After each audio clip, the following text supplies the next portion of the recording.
if you are going to be a legal representative, you are going to have to reduce yourself from this case as an individual. Remove your emotions and deal with me as a professional. Because if you are going to come to me as a personal person, individually, I will no longer look at you as a professional.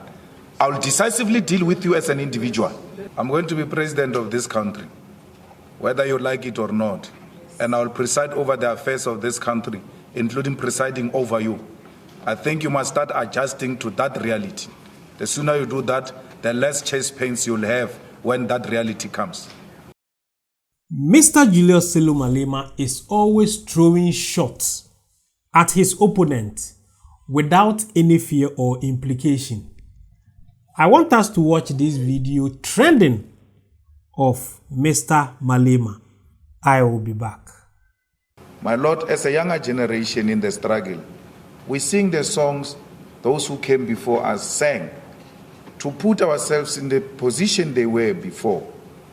And like we said, our songs are not in any way meant to engage in any literal engagement. They are songs for that purpose of the revolution, not to attack anyone. My Lord, from the times of Shaka Zulu until today, I've never heard that black people were given instruction to attack through song. I'm still to wait for example where the masses of our people were given an instruction through song to go and attack. My Lord, the EFF was formed in 2013. This song was sang way before the formation of the EFF. And to say people are being killed because of an EFF song, as if this is in the founding manifesto of the EFF, it's bizarre. It's the claim, this is the interesting thing that you do, is you try and create a straw man to say it's not our song. We didn't write this song, Peter McCarver sang this song, but you sing it now. Yes. You have embraced this song. It's part of your... But you call it EFF song. Is it not an EFF song? It's a struggle song. Is it a song sung by the EFF? My Lord, the EFF cannot expropriate this song without compensation. It belongs to the struggle. It's a struggle song. There is a saying,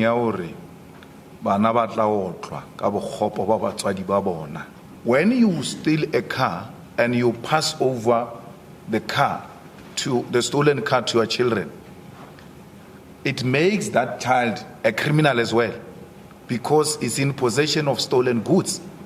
And that child passes that car, or doesn't even pass that car. He sells that car to go and buy another car with the money of stolen goods. It remains a stolen good, the property you bought with the money stolen, got from a stolen goods. You are in possession of stolen property. Return it, please. Your parents have left you a very bad name, and don't blame it on us. But I asked a question earlier. Reparations are paid. I'd like to stop you right there. Why I have the name that I have is that my grandparents fled Nazi Germany and sought refuge in South Africa in the 30s to avoid extermination. Now the witness has brought up my name, and I will use the opportunity to respond to I never brought your name. I never brought your name. I've never brought your name. I've never brought Oppenheimer's name. I don't even know his name. I don't know. I've never, my Lord, called him by name. I've always referred to him as you, and I clarified it that I'm referring to a client. When I say your name, I mean them as white people. Your parents have left you a bad name. So that is the context I'm using it. So please, if you are going to be a legal representative, you are going to have to reduce yourself from this case as an individual. Remove your emotions and deal with me as a professional. Because if you are going to come to me as a personal person, individually, I will no longer look at you as a professional. I will decisively deal with you as an individual. I'm going to be president of this country, whether you like it or not. And I will preside over the affairs of this country, including presiding over you. I think you must start adjusting to that reality. The sooner you do that, the less chest pains you'll have when that reality comes. What chest pains would result? Racist chest pains.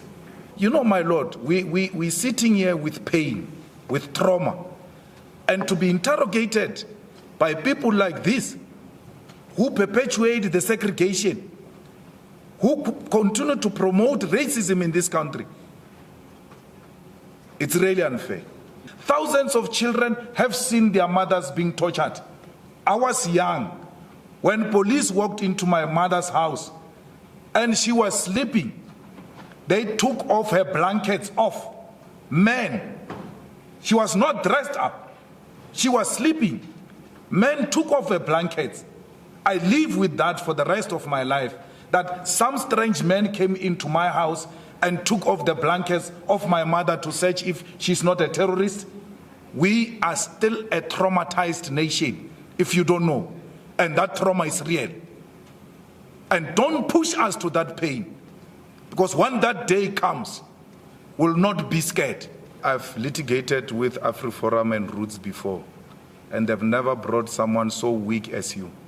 I think they've done the worst disservice to themselves. Let me tell you, every time we say white settlers, white people, white settlers in South Africa, it is in that context. So why would an American who came yesterday, my Lord, be a settler? We're talking here about white settlers. Why would a Russian who came yesterday be a settler? You understand very well the context within which we say all white people are racist. It is in relation to the struggle of liberation in South Africa against apartheid system that benefited all white people. So who is a white settler? All those who came here to come and conquer South Africa and take the land from our people are white settlers. When? From since 1652. Up until when? Up until we took our freedom, political freedom in 1994. White settlers, everyone from 1652 up until the time of political power, is that 1994? Yes, 1994. Now I'm asking you about people after that date. Those who inherit the property stolen from us are criminals. So if you come from America with an intention to come and inherit a stolen property, you are a criminal. If it was the case that just one person was going to be influenced to murder someone after hearing you chant, kill the farmer, kill the boy.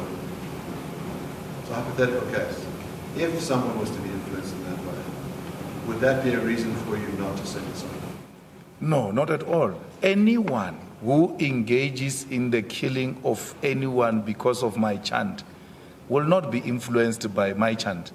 That person will be driven by criminal mentality. It's an act of crime, because my chant is not a command. It's exactly what it is. If I were to give that command, I will give it openly, unashamedly, without hiding my face. So there is no anyone who claims that he got a command through a song. That person will be acting out of their own sheer criminality and not because they've got a political motive. You are a bad lawyer, Shem. It goes without saying. You are a bad lawyer.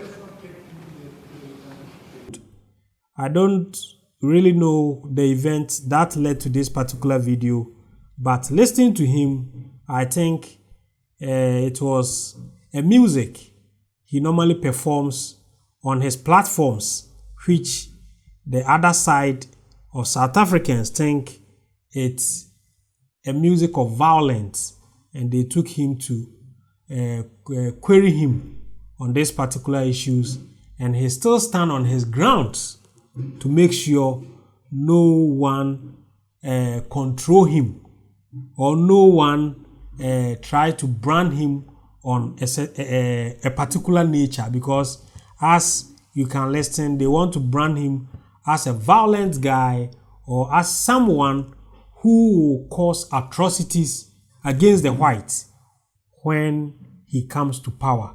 And he decided to dispute that fact and tell them his mind. It's been a great video, and I love the way he's taking African through. If you have been able to watch to up to this level, then I think you love what we are doing. So just go to my description box and click on the Telegram link and join us on Telegram so that we can talk about Africa. Please don't also forget to subscribe to our channel and turn on the notification button so that anytime I upload any great content, you will be notified. I'm always your guy, De-Graft Amoako, and thanks for watching.